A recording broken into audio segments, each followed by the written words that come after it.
কি ব্যাপার, আপনারা বাধা দিচ্ছেন কেন? আপনাদেরকে বলা হয়েছে এই বস্তিটা খালি করতে, খালি করছেন না কেন? বস্তি খালি করে আমরা থাকবো কই? আমগো তো আর থাকার জায়গা নাই। শুনুন, এই জায়গাটা সরকারের কাছ থেকে আমরা ইজারা নিয়েছি। এখানে আমরা একটা নতুন প্রজেক্ট করব। আপনারা ধনী বলে কি আমগোর উপরে জুলুম করতেছেন? এই বস্তি ভাঙতে হইলে আগে সবারে খুন করে তারপরে ভাঙতে হইব। প্লিজ আমার কথা আপনারা একটু বোঝার চেষ্টা করুন। আমার কাছে কিন্তু হাইকোর্টের নোটিশ আছে। যদি আপনারা আমার কথা না শুনেন, আমি কিন্তু পুলিশের কাছে কমপ্লেন করতে বাধ্য হব। তখন আপনাদেরকে এই বস্তি থেকে কিন্তু উচ্ছেদ করা হবে। আপনারা তো কোটিপতি, আপনার তো অনেক টাকা আছে, আপনারা চাইলেই তো এর থেকে ভালো জায়গা কিনতে পারেন। এই জায়গা সাইরা দেন। এটা সম্ভব হচ্ছে না, কারণ আমরা অলরেডি এই জমির জন্য সব রকম টাকা সরকারের কাছে জমা দিয়ে রেখেছি। এখন আমরা চাইলেও এই জায়গাটা ছাড়তে পারবো না। বরঞ্চ আপনারা খুব দ্রুত এই বস্তিটা খালি করুন, তা না হলে কিন্তু আমরা ব্যবস্থা নিব এই বস্তি পরিষ্কার করার জন্য। কি পরিষ্কার করবি? মা, ও মা, মা, বস্তির সবাই মিললে নাকি ওই বড়লোকের কোম্পানির নামে মামলা করতে চাইবো। আমিও যাবো। আমার নাকি যাওয়া লাগবো থানায় সাক্ষী দেওয়ার লাগিয়া। না না, তোর যাওয়ানোর কোনো দরকার নাই। ওসব কেস মামলার মধ্যে থেকে তুই কি করবি? কেন মা, আমি গেলে কি সমস্যা? আর তখন দেখলাম তুমি হেরে দেখে মুখ লুকাইছো। তুমি কি হেরে চিনো? আগে চিনতাম না, তো কয়দিন আগে আমি ওই পোলারে ওর বাপের লগে দেখছি। ওর বাপের আমি চিনতে পারছি। কে সে? ছোটবেলায় তোর আমি কইতাম না যে আমার এক বান্ধবীর পোলার লগে তোর আমি বিয়া দিছিলাম। এই পোলাই হলো সেই পোলা। এই পোলার লগে তোর বিয়ে হয়েছে। কি? এই থামেন, কই যাচ্ছেন? অফিসের মালিকের লগে দেখা করতে যাবো।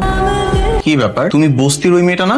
আপনার লগে আমার জরুরি কথা আছে। তো বস্তিতে থাকো বলে কি এটুকু জানো না যে কোথাও যেতে গেলে পারমিশন নেওয়া লাগে, বা কোনো অফিসে ঢুকতে গেলে পারমিশনের প্রয়োজন হয়? জানি। তাহলে এরকম একটা গুরুত্বপূর্ণ মিটিং এর মধ্যে ঢুকে গেলে কেন? আপনি ওনাকে যাইতে বলেন এনথিকা। এর মধ্যে একটা বস্তির মেয়ের কথা শুনে আমাদের মিটিং থেকে উঠে যেতে হবে? সরি গাইস, তুমি এখান থেকে যাও। তোমার সাথে আমার যত কথা আছে সবকিছু বস্তিতে গিয়েই হবে। বস্তি ছাড়া তোমার সাথে আমার কোনো সম্পর্ক নাই। আমি বস্তির মায়া হইতে পারি, কিন্তু আমার আরো একটা পরিচয় আছে। আমি আপনার ছোটবেলায় বিয়ে করাবো। What nonsense! কোথায় দাঁড়ায় কি বলছো সেটা কি তুমি জানো? আমি সত্যি কইতাছি, ছোটবেলায় আপনার লগে আমার বিয়ে হয়েছিল। বড়লোকের ছেলে দেখলে মাথা ঠিক থাকে না বুঝি? আমি কোনো লোভে পড়ে এখানে আসি নাই। তাহলে কেন আসছো? বস্তি বাঁচানোর জন্য? বেরো এখান থেকে। এই, ওর এখান থেকে বের করো। কি ব্যাপার, তুমি আবার এসছো? আমি তো যাই নাই, আপনার লেগেই অপেক্ষা করতেছিলাম। বিশ্বাস করেন, আমার মা কখনো মিথ্যা কথা কয় না। আমি সত্যি আপনার ছোটবেলার বউ। এই মেয়ে, তোমার কোনো ধারণা আছে যে আমি কাদের সাথে চলাফেরা করি, কাদের সাথে আমার ওঠা বসা? যা ইচ্ছা তাই বলে দিলে হলো? আপনি আমার কথা বিশ্বাস করতেছেন না। আপনার মা সবকিছু জানে। আপনি বাসায় যা তারে জিজ্ঞেস করেন, সত্যিটা জানতে পারবেন। আমি আমার মাকে জিজ্ঞাসা করে সত্যিটা জেনে নিব। তুমি রাস্তাটা ছাড়ো।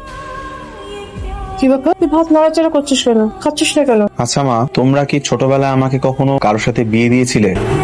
এটা কি ধরনের প্রশ্ন জিজ্ঞেস করছিস? হ্যাঁ, না, হয় না যে অনেক সময় ছোটবেলায় মা বাবা তাদের বন্ধু বান্ধবীর ছেলে বা মেয়ে কারোর সাথে বিয়ে ঠিক করে রাখে, কিংবা ছোটবেলায় বিয়ে করিয়ে রাখে। এমন কিছু কি তোমরা আমার সাথেও করেছো? তোর ছোটবেলায় এরকম একটা মেয়ের সাথে আমরা বিয়ে দিয়েছিলাম। আমার বান্ধবীর মেয়ে ছিল। মেয়েটা দেখতে খুব মিষ্টি। তোর বাবার টাকা হওয়ার পর থেকে যোগাযোগ বন্ধ করে দিই। তার মানে তোমরা সত্যি আমার বিয়ে করিয়েছিলে? আরে না, কিসের বিয়ে? ছোটবেলায় পুতুল খেলতে খেলতে এরকম অনেক ঘটনা ঘটে, এগুলোকে কেউ সিরিয়াসলি নেয় না। এই চুপ কর তো। আপনারা আমার মারে সাইরা দেন, আমরা আপনাকে সব টাকা পরিশোধ করে দিমু। এই কথা গত 6 মাস যাবত শুনতেছি। কেন, কিস্তি দেওয়ার সময় শর্ত ছিল না প্রতি মাসে মাসে কিস্তি পরিশোধ করতে হবে? দিয়া দিমু তো। আপনাকে টাকা না দিয়া কই যামু কোন? আমাকে কয়েকটা দিন সময় দেন। কি চাচি, টাকা দিবা নাকি তোমার মায়ের দিয়ে দিবা? খাস করে তোমার মায়ের বিক্রি করে দাও। এইগুলো আপনারা কি কইতেছেন বাবা? আমার মায়ের এমন কথা কইেন না। আপনাকে হাতে পায়ে ধরে আমার মায়ের আপনারা কিছু কয়েন, সারা দেন আমগরে।